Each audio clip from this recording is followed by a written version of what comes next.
आपण पाहत आहात लोकशाही महाराष्ट्र न्यूज। डफळापूर येथील बाजारपेठेतील रस्त्याचं काम तात्काळ सुरू करण्यात यावे या मागणीसाठी आज डफळापूरमध्ये कॉम्रेड हनुमंत कोळी यांच्या नेतृत्वाखाली शांततेच्या मार्गाने दंडवत आंदोलन करण्यात आले। मंजूर असूनही रस्त्याचं काम अनेक दिवसांपासून रखडल्याने नागरिकांना मोठ्या अडचणींचा सामना करावा लागत असल्याने प्रशासनाचं लक्ष वेधण्यासाठी हे आंदोलन करण्यात आले। बाजारपेठेतील हा रस्ता अत्यंत खराब अवस्थेत असून पावसाळ्यात चिखल तर उन्हाळ्यात धूळ यामुळे व्यापारी, शेतकरी, महिला, विद्यार्थी व सर्वसामान्य नागरिकांचे हाल होत आहेत। या समस्येबाबत संबंधित विभागाकडे वारंवार निवेदन देऊनही कोणतीही ठोस कारवाई न झाल्याने नागरिकांमध्ये तीव्र नाराजी व्यक्त होत आहे। या आंदोलनावेळी आंदोलकांनी रस्त्यावर दंडवत घालून निषेध नोंदवला। आंदोलन पूर्णपणे लोकशाही मार्गाने शांततापूर्ण व कायदेशीर चौकटीत करण्यात आले असल्याचं यावेळी स्पष्ट करण्यात आलं आहे। रस्त्याचे काम तात्काळ सुरू न झाल्यास भविष्यात आंदोलन अधिक तीव्र करण्यात येईल असा इशाराही आंदोलकांनी दिला आहे।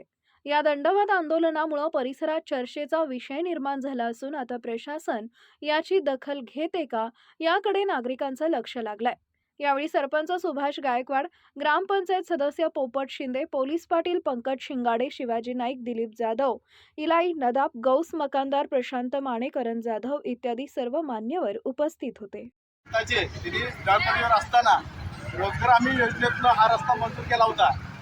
60-40 रेषे होता, पण तेवढे कामं झालं नसल्यामुळे 30 लाखाचा निधी रिटर्न केला।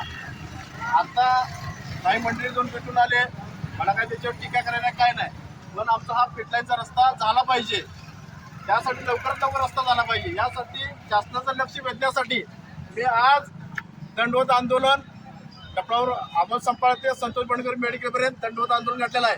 शासनाचं लक्ष वेधण्यासाठी हा रस्ता लवकरात लवकर व्हावा, जर नाही झाला तर ह्याच्यापेक्षा तीव्र आंदोलन करणार आहे। आणि हा रस्ता कधी होणार आहे हे मला अधिकाऱ्यांनी सांगावे।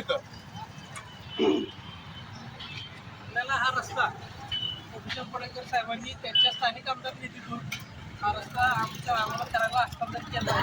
27 तारखेला DPDCमधून ते निवेदन आम्हाला आलेलं आहे, अंदाजपत्रकाचे मागणी आहे। 27 तारखेनंतर आम्ही ग्रामपंचायत यांना कागदपत्र मागणी केली, त्यांनी ते दिलेलं आहे 29 तारखेला। 30 तारखेला या डिसेंबर 30 तारखेला आम्ही निवेदन अंदाजपत्रक हे DPDCला दिलं आहे, जिल्हा नियोजन। सध्या त्याची प्रशासकीय मंजुरीचं काम सुरू आहे। प्रशासकीय मंजुरी तांत्रिक मान्यता त्याची होईल, त्यानंतर कामाची वर्क ऑर्डर होईल, त्यानंतर आम्ही तात्काळ हा रस्ता करून घेऊ। शुक्रवारी नारळ फोडणार आहे, म्हणजे नारळ कसं फोडणार ते सांगा। नारळाचं मंजुरी तर पाहिजे, मग फिगर मंजूर नारळ फोडणार आहे, लोकांना हे करणार आहे, काय करणार ते कळते लोकांना जरा बोला।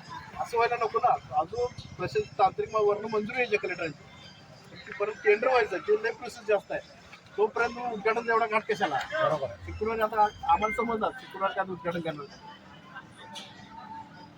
तुम्ही तर काल प्रस्तावावर पाठवलाय, सांगली महानगरपालिका इलेक्शन आहे, अधिकारी सगळे कलेक्टर सुद्धा त्यात आहे। एवढं फास्ट होतं होणार आहे का?